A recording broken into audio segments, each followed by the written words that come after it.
Assalamualaikum warahmatullahi wabarakatuh. Hi guys, back again with me Juta Diningsari from UIN Raden Intan Lampung. And here I want to tell you about the grammatical errors.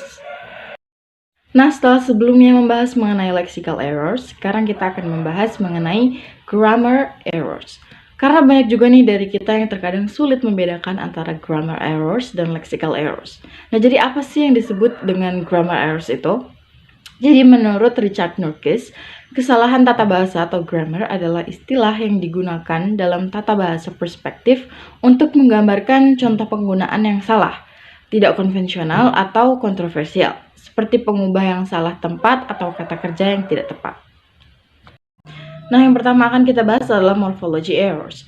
Grammar telah dibahas dalam hal morfologi dan sintaksis. Yang pertama menangani mengenai struktur kata daripada kata itu sendiri. Karena struktur kata dianggap lebih besar pengaruhnya. Oleh karena itu, tidak mengherankan jika kita menyentuh beberapa aspek morfologi ketika membahas kesalahan leksis. Jadi morfologi sama pentingnya dengan cabang linguistik lainnya seperti fonologi, sintaksis, semantik, sosiolinguistik, dan lain-lain. Ini adalah cabang linguistik yang berhubungan dengan studi tentang struktur internal kata dan bagaimana kata-kata baru dibuat dari yang sudah ada melalui berbagai proses morfologi. Terdapat 5 jenis kata dalam leksikal: noun, verb, adjective, adverb, and preposition. Seorang ahli bernama Shaughnessy menyebutkan bahwa kesalahan morfologi termasuk dalam kesalahan yang kecil.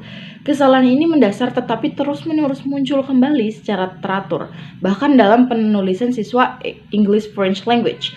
Yang paling penting adalah singular ketiga S, jamak S, past tense ed, dan progressive ing. Contohnya nih, ada kalimat the lovest song. Seharusnya pelajar bukan mengatakan the lovest song, tetapi the most loved song. Dan kata more easy seharusnya menjadi easier. Nah, satu lagi nih, contoh kesalahan yang paling sering dilakukan oleh pelajar. Biasanya adalah kesalahan penggunaan S di akhir kata. Contohnya, one of my friend. Di sini kalimatnya sifatnya plural ya, karena dia ingin menyebutkan satu dari sekian banyak teman-temannya. Jadi harusnya menjadi one of my friends, bukan one of my friend. Lalu yang kedua ada yang disebut syntax errors. Carl James menjelaskan bahwa ini adalah kesalahan yang mempengaruhi teks yang lebih besar dari kata, yaitu frase, klausa, kalimat, dan akhirnya paragraf. Nah, dalam syntax error ini Carl James membaginya menjadi 4 jenis. Ada kesalahan struktur frasa, kesalahan klausa, kesalahan kalimat, dan yang terakhir kesalahan intersentence atau kohesi. Yang pertama kita bahas adalah kesalahan struktur frasa. Sampai saat ini, ahli bahasa berasumsi bahwa ada banyak jenis frasa karena ada jenis kata leksikal. Yang pertama noun phrase, lalu verb phrase, adjective phrase, adverb phrase, dan preposition phrase. Ini seharusnya menghasilkan 5 kelas kesalahan sintaksis, tetapi ada masalah. Pertama, fakta bahwa kelima jenis frasa ini bukanlah entitas yang terpisah. Karena orang menemukan noun phrase di dalam preposition phrase dan ini di dalam noun phrase. Contohnya ada kalimat he no can swim. Dia tidak bisa berenang. Ini seharusnya menjadi he cannot swim, bukan he no can swim. Yang kedua disebut kesalahan klausa. James menyebutkan bahwa ini melibatkan cara di mana frasa dengan sendirinya terbentuk dengan baik, beroperasi dalam klausa. Sementara kesalahan frasa melibatkan pelanggaran dalam hubungan internal atau tekstual antara bagian-bagian frasa. Kesalahan klausa melibatkan seluruh frasa yang masuk ke dalam struktur klausa. Contoh kalimatnya, the weather forecast predicted snow for today, and it is raining. Nah, di sini kesalahannya adalah penggunaan konjungsi and. Karena kedua klausa ini bertentangan, maka seharusnya menggunakan konjungsi or, bukannya and.